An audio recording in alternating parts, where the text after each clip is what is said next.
Live from downtown Detroit, home of WDIV and Click on Detroit, Local 4 News at 6 starts now. The picture is not the clearest, but police are hoping you recognize some of the unique markings on this truck that hit someone and did not stop. A local school district forced to scrap 2 days of classes for a very surprising reason. A Detroit woman says all she did was honk her horn at another driver, but it was met with a hail of gunfire. And we'll start there as we join you for Local 4 News at 6. One of those bullets hit the mother of 4 as she was sitting inside her minivan. She says she sounded her horn out of fear the other car would run into hers. It happened on Strasburg Street near 7 Mile on the city's east side. Victor Williams had the chance to talk with the victim. He joins us now live from DPD headquarters downtown, where police are still trying to sort all this out, Victor.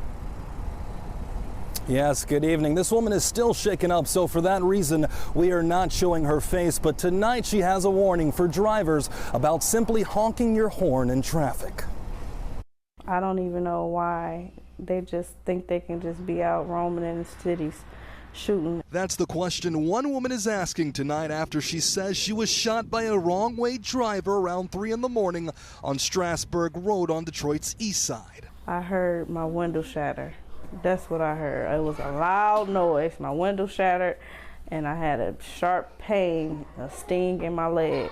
The mother of 4 took a bullet in the thigh. But rather than stopping, she decided to continue driving her minivan home because she was concerned for her safety. I told her I think I've been shot, and they told me I had a little hole in my leg. So from there, the woman was rushed to the hospital and treated. They called an ambulance for me. This evening, she's warning everyone on the roads to be careful of other drivers who may be extremely dangerous behind the wheel.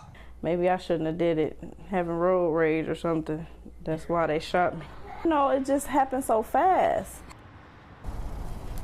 And Detroit police are still looking for that driver, so call in with tips if you know anything about what may have taken place on that morning. Reporting live tonight, Victor Williams, Local 4. Yeah, and Victor, at this point, do we have any sort of description of the vehicle at all? Unfortunately not. When this woman was out there on the roads and when all this happened, she just kind of blacked out from all of what was going on. So as of right now, we're going to need a little bit of help from the public to get these guys behind bars. All right, let's hope someone saw something. Thank you, Victor.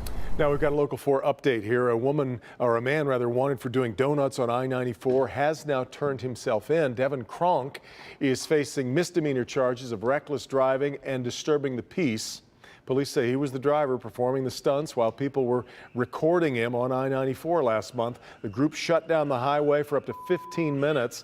Police say officers tried to arrest him on Christmas Day, but he ran off. Well, today he turned himself in to Detroit police and then posted a $100 cash bond. Some students in Macomb County have had their holiday break extended for an unusual reason. Several of the servers in the Richmond schools were attacked by ransomware, affecting things like heating, phones, even classroom technology. Evrod Cassimy with more on how the district is responding and when classes might resume. The school district servers were attacked by ransomware and someone demanding thousands of dollars. The IT department, along with the school district superintendent, decided to close school today and tomorrow while they work to get things back up and running. The signs still say that school starts back up today, January 2nd, after Christmas break. But Richmond community schools are closed after the servers were attacked by ransomware and a cyber crook demanding thousands of dollars. Information on our system had been encrypted, and there was a ransomware asking for paid in bitcoins to have it released. The virus affected critical operating systems district-wide, including heating, telephones, copiers, classroom technology, and more. Engineers unplugged each computer as a safety precaution while they worked to get everything restored from the backup. The student information, and which is in PowerSchool, and the staff information, which is housed in AS400, is all on the county-wide servers. None of that information was affected because it's housed over at the county. The process to restore the servers from the backup is a tedious one, but the superintendent is thankful engineers discovered the virus when they did. We discovered it on the 27th of December, and we shut down everything immediately. Do you have any idea who this is? We have no idea. And again, the school superintendent assured me that no student or staff personal information was at risk. They'll have school back open on Monday. In Richmond, Evrod Cassimy, Local 4. Over here with Ben now, and we've been in a very mild spell here temperature-wise, but that doesn't mean no snow coming. Correct. I mean, even with the New Year's snow, we still stayed above average, but we've got more of it coming. And you can see that moisture just starting to get its act together down south of us. That's in the Ohio Valley. Maybe a chance of rain as we get into Friday, but this is likely going to turn into snow for everybody as we get into Saturday, as we get sort of a reinforcing push from the northwest. So that's ingredient one. That'll be two, and we'll bake a little winter cake here as we get into the weekend. 2 ingredients, that's all we need. Temperatures this morning, or tomorrow morning, I should say, 37 is where we start. So we begin warmer than what we would typically see for a high, on our way to 42 at noon. So we've got one more day of really mild temperatures. Then we start looking at snow. We'll talk about how much to expect and how long this mild streak is going to last, all coming up in a few minutes, guys. Oh, don't forget to download the Local Forecasters app. It's got everything you need as we track this next snow situation. It's free in your app store by searching WDIV. Now, guys. Thank you, Ben. Investigators in Macomb County looking for a driver who hit a man and then took off. According to the Sheriff's Department, the driver was in this truck you see right here when they hit someone crossing the street. This was at 23 Mile and North Avenue in Macomb Township. It happened on Monday. The victim was treated for his injuries, and that truck is an older, dark-colored Dodge Ram, and it has camouflage paint or possibly dirt on it. In the back, we're being told it has an American flag and a flag reading, "Don't tread on me." It may be missing the passenger side mirror, possibly also the front fender. If you have any information at all, call police. Michigan's Attorney General urging customers of Michigan State University Federal Credit Union to protect their accounts, and that's because of reports of unauthorized transactions on some of those accounts. Credit Union says it is working to block suspicious activity before it's attempted, but some members are going to be asked to verify certain transactions that have been deemed suspicious. Credit Union says anyone who experiences a fraudulent transaction will not be liable for the charges.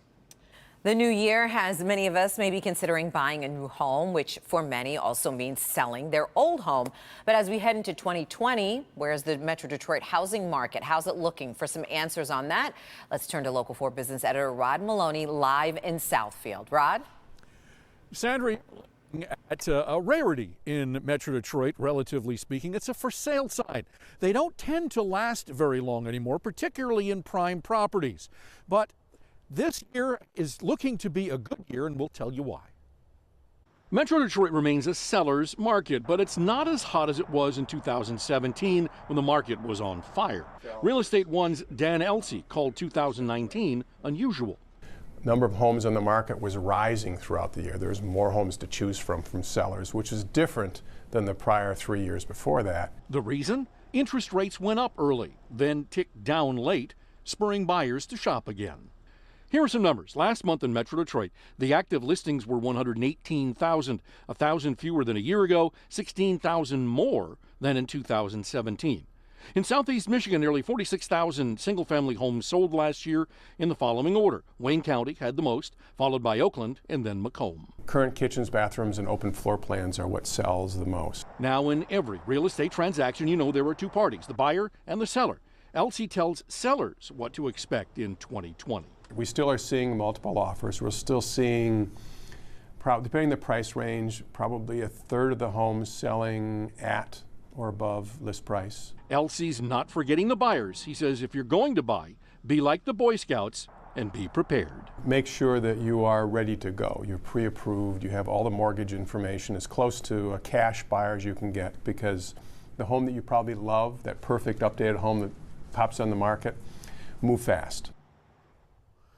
And there's a reason for that. There's a shortage of that. Metro Detroit doesn't have that many new homes being constructed. And so the housing stock is kind of old, 70s, 80s, maybe even older than that. And if you haven't updated, you can expect to take a hit on your sales price as a result. Sandra, back to you. And Rod, is there a segment not doing quite as well?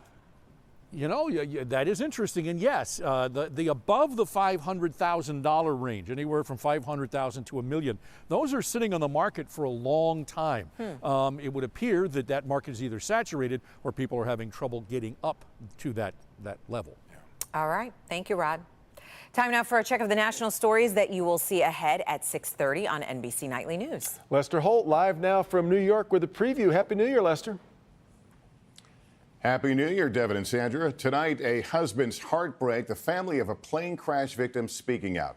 Plus, the price you pay, new ways online retailers are finding to help make your post-holiday returns easier. I always think it's the first couple of days right after Christmas, but today is actually the busiest day for those returns, Lester. Yeah, I guess people have been examining things thinking, no, this has got to go back. UPS alone estimates it's handling 2 million returns today, with 1 in 10 gifts expected to go back. We've got some tips on how to return online items with less stress when we see you coming up on Nightly News. It's a dance of manners. How long before I can return this without hurting somebody's 2 or feelings? 3 days, right? Yeah. All right, Thanks, Lester. Fasting continues to gain lots of momentum in the diet world, backed by even more science, but there are some important things you need to know before you try it out. Dr. McGeorge will be back with that. Also, caught with the evidence right there in the car, police say they've busted a pair of porch pirates in Macomb County. We'll have that next.